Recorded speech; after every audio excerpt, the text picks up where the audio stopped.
하나님의 말씀이가 주어입니다. 하나님의 말씀이 어떻게 되느냐? 점점점 왕성해졌다고 얘기를 합니다. 하나님의 말씀이 능력이 점점 세졌다 이런 뜻이 아니고, 하나님의 말씀은 능력이신데 어떨 때 그 말씀이 더 폭발적으로 세지느냐 하면, 그 말씀을 들을 때, 두 번 그 말씀을 듣고 믿을 때, 그리고 그 말씀을 믿고 순종할 때 하나님의 말씀을 일하시는 겁니다. 그러니까 여러분, 우리 삶 가운데 하나님의 말씀이 계시는데 그 말씀이 능력이 없어서가 아니라, 내 삶에 아무 변화가 일어나지 않는 것은 말씀을 듣지 않거나 순종하지 않으면 그 말씀은 말씀 그대로 있는 거예요. 근데 말씀을 순종하면 말씀을 일하시게끔 고백하고 현장에 그 말씀이 일하실 수 있도록 우리가 기회를 제공해드리면 그분은 일하십니다. 그래서 수많은 역사들이 일어나고 믿지 않을 것 같은 사람들도 믿게 된다라고 하는 것입니다. 여러분, 하나님의 말씀은 우리와 함께 하십니다. 하나님의 말씀은 예수님이십니다. 그 말씀이 우리 가운데 오셨기 때문에 순종함으로 꽃피우고 열매 맺는 저와 여러분들이 되시길 바랍니다. 우리는 예수님을 구세주로 믿고, 또 어떤 사람들은 구세주로 믿는 정도가 아니라 자기의 삶을 드리면서 사는 분들이 계십니다. 우리 성교사님도 오셨는데 자기의 남은 삶을 드렸잖아요. 자기 삶을 드렸는데, 또 어떤 사람들은 그 예수님을 믿지만 자기의 유익을 위해서 예수님을 믿는 이런 사람들이 있고, 세 번째로는 예수에 대해서 말하지도 않고 듣고 싶지도 않고 그냥 예수와 자기는 별개의 사람으로 사는 그런 사람들이 있고, 또 어떤 사람들은 예수를 반대하는 역사적인 사명을 가지고 태어나서 끝까지 예수를 반대하는 사람들이 있습니다.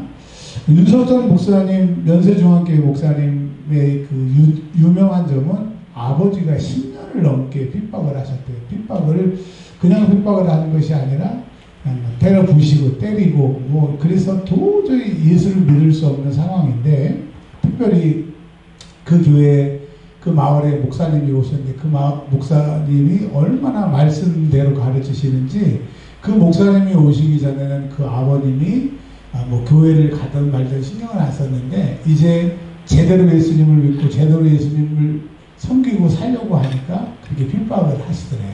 근데 이제 웃긴 것은 윤석철 목사님이 군대를 가셔서 이제 휴가를 나와서 얘기를 들으셨다는데, 그 목사님이 이제 10년 정도 목회를 하시다가 다른 마을로 이렇게 이사를 가셨답니다.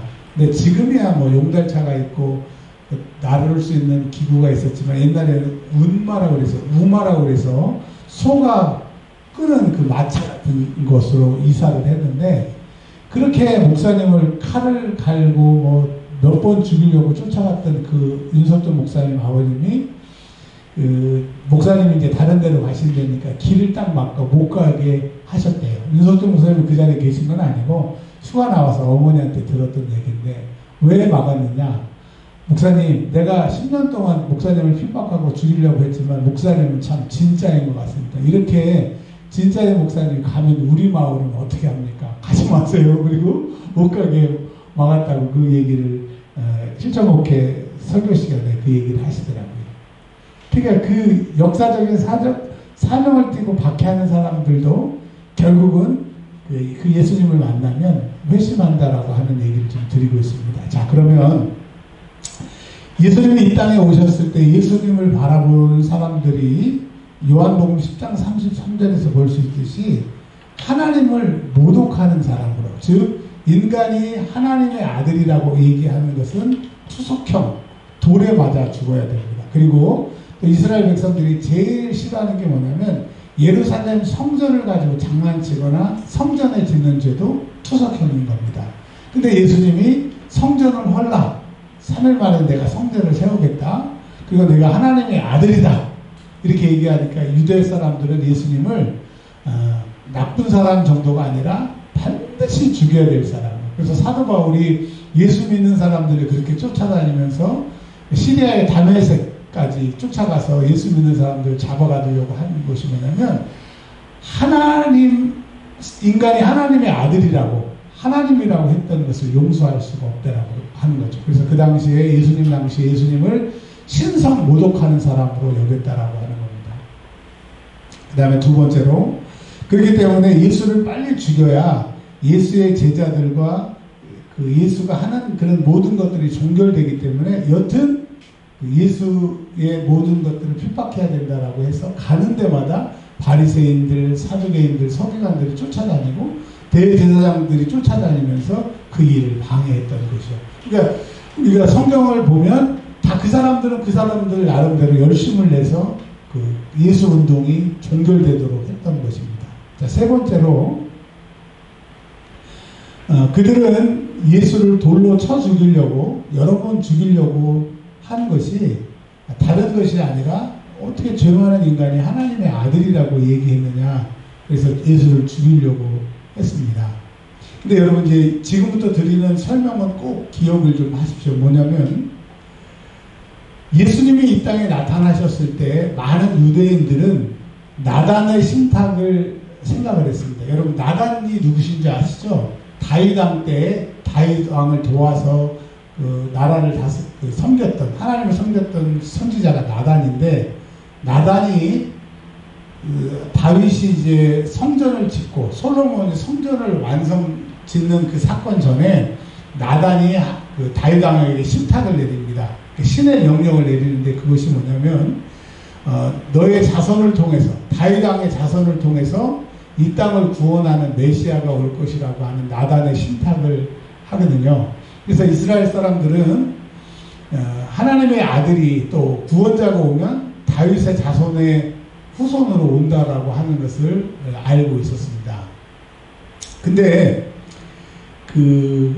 또 신명기에 보면, 신명기 21장 23절에 보면 유대인들은 십자가에, 즉 특별히 나무에서 매달아 죽는 것은 하나님의 저주를 받은 것이라고 생각해서 나무에 매달았으면 밤이 되면 그 시체를 내려놓고 했거든요.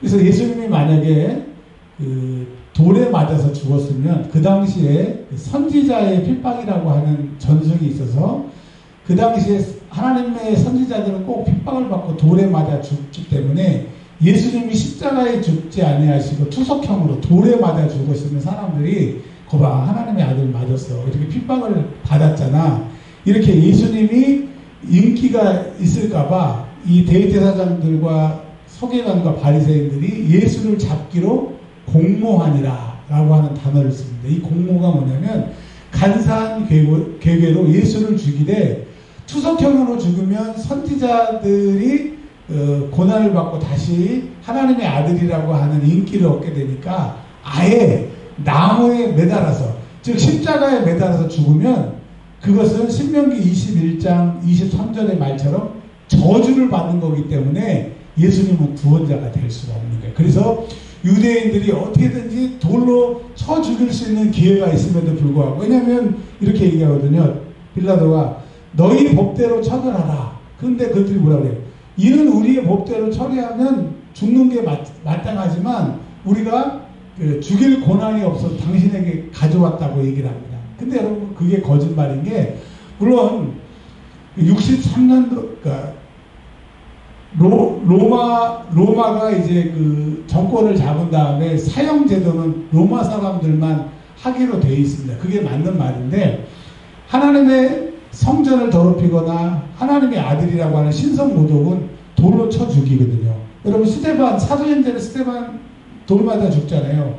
그러니까 그 당시에 유대인들도 신성 모독이나 성전을 모독하면 돌로 쳐 죽였거든요. 근데 그 유대인들이 돌로 쳐 죽이면 선지자들의 고난 전쟁에 의해서 예수님 인기가 올라갈까봐 꼭 신명기 21장에 십자가에 못 박혀서 죽어야 되기 때문에 빌라도에게 데리고 오게 된 겁니다.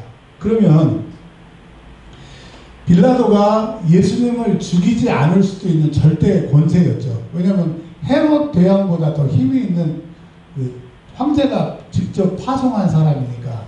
근데 여러분, 그 당시에 시대상을 설명을 드리고 좀 마치겠습니다. 그 당시에 황제가 티베리우스라고 하는 황제가 임명이 됐습니다. 티베리우스가 황제가 됐는데, 이 사람은 그 모든 정치를 자기의 친위대장, 창세기에 보면 바로의 친위대장이 있는 것처럼 세자누스라고 하는 사람한테 모든 정치를 다 맡깁니다. 네가 알아서 해라. 그래서 이제 황제가 있지만 세자누스 친위대장이 로마의 모든 정치를 알아서 하는데 그러다가 빌라도라고 하는 사람을 유대 총독으로 세자누스가 임명해서 보냅니다. 그러니까 세자누스는 빌라도의 완전히 그 전폭적인 지원 세력인 거죠. 그래서 빌라도가 이제 로마 총독이 돼가지고 유대에 부임을 합니다. 근데 이 사람은 원래부터 태생이 군인이고 황실의 여자와 결혼을 해서 이렇게 갑자기 신분이 상승이 됐지 안 그랬으면 그냥 전쟁하다가 말 그런 군인이었기 때문에 전형적인 군인이었습니다. 정치를 잘 못해요. 그리고 이 감정 기복이 심해가지고 기분 나쁘게 하면 참지를 못해서 사건 사고를 많이 일으킵니다. 몽둥이로 사람을 때려 죽이기도 하고 예루살렘 성전에 황제의 깃발을 가지고 들어가면 안 되는데 입성할 때부터 사고를 치고 늘 본디오 빌라도는 사고를 많이 쳤어요. 근데 그 뒷배가 누구였냐면 친위대장 세자누스라고 하는 사람이었거든요. 그러니까 뭐 빌라도는 웬만큼 사고 쳐도 괜찮아요. 황제의 최고의 신임받는 사람이 자기를 보냈으니까 천하무적인 것입니다. 자, 근데 이게 웬일입니까? 권불10년 화무11홍이라고 해서 31년에 즉 예수님 십자가에 돌아가시기 한 몇 년 전에 한 3, 4년 전에 세자누스가 황제를 반역해가지고 모함했다라고 하는 그런 죄명을 쓰고 그 자리에서 쫓겨나게 됩니다. 그러니까 이제까지는 세자누스의 뒷배를 이용해서 빌라도가 마음껏 정치를 했는데 이제 빌라도는 풍전등화와 같은 입장이 있는 거예요. 이제 그 장로들이나 대제사장들이 로마 황제한테 편지를 쓰거나 가가지고 아니 빌라도 바꿔달라고 못해먹겠다고 라고 한마디만 하면 빌라도가 목이 잘리는 상황이게 된 거죠. 그러니까 빌라도가 예수님이 잘못하는 게 없는 것도 아시고 또 마태복음에 보면 그의 아내가 제발 좀 이 사람 무죄 방면하라고 이렇게 얘기를 했음에도 불구하고 여러분 집에 가서 만약에 무죄 방면 안 했을 때 빌라도가 혼났을까 안 혼났을까? 엄청 혼났을 겁니다. 그럼에도 불구하고 빌라도가 예수를 십자가에 못 박힐 수밖에 없는 것은 대제사장들이 한마디만 하면 자기는 자리가 위태로우니까 예수를 십자가에 못 박게 한 것입니다. 그러니까 여러분 어떻게 보면 이게 딱딱딱 맞아 떨어지는 것이죠. 그래서 여러분 결론은 이런 것입니다. 예수님이 이 땅에 오셨을 때 예수를 신성모독한 사람으로 알았고 또 예수를 죽여야 된다고 생각을 했고 또 죽이되 돌로 쳐 죽여야 되는데 돌로 쳐 죽이게 되면 선지자의 핍박 전승에 의해서 예수가 다시 인기가 있을까봐 어쨌든 십자가에 죽이는 것으로 해서 하나님의 저주를 받았다. 여러분 예수님의 제자들이 그렇게 나쁜 사람이 아닌 것은 뭐냐면요. 예수님이 십자가에 못 박으셨을 때 다 도망가잖아요. 어떤 사람은 혼입을 이렇게 덮고 있다가 너 예수님의 제자지 하니까 빨개 먹고 도망가는데 그게 만약에 예수님이 투석형으로 돌 맞아서 죽었으면 안 도망갑니다. 왜? 의인 핍박 전승 그리고 또 하나님의 아들이시기 때문에 자기를 본 게 있으니까 안 도망가요. 근데 예수님을 어디서 못을 박은 거죠? 십자가에. 신명기 21장 32절에 하나님의 저주를 받았다고. 우리가 하나님의 아들이라고 생각했던 예수님이 우리 눈으로 보니까 진짜 저주받은 거네. 우리가 잘못 알았네. 그래서 예수님을 십자가에 못 박아놓고 다 도망간 이유가 그런 것입니다.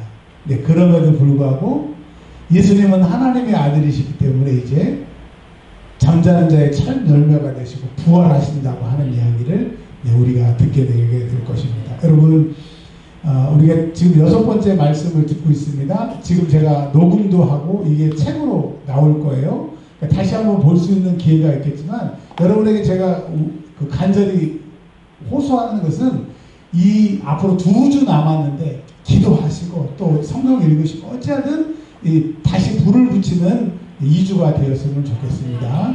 기도하겠습니다. 하나님 감사합니다. 하나님의 은혜로 2주 동안 6번에 걸쳐서 예수만이 우리의 구원자라고 하는 말씀을 듣고 있습니다. 2주 동안 열심히 기도하게 하시고 그래서 하나님 말씀으로 새롭게 되고 말씀으로 뜨겁게 되는 저들의 삶이 되게 하옵소서. 입시를 앞두고 있습니다. 출국을 앞두고 있습니다. 새학기를 마무리하고 있습니다. 또 하나님 또 자녀를 주시고 또 경제적인 것 건강을 필요한 우리 성도들에게 알맞게 때를 따라 공급하여 주셔서 살아계신 하나님을 만나며 그 하나님을 간증하며 그 하나님을 누리는 한 주간 되게 하여 주시기를 우리 구주 예수 그리스도 이름으로 축복하며 기도합니다. 아멘.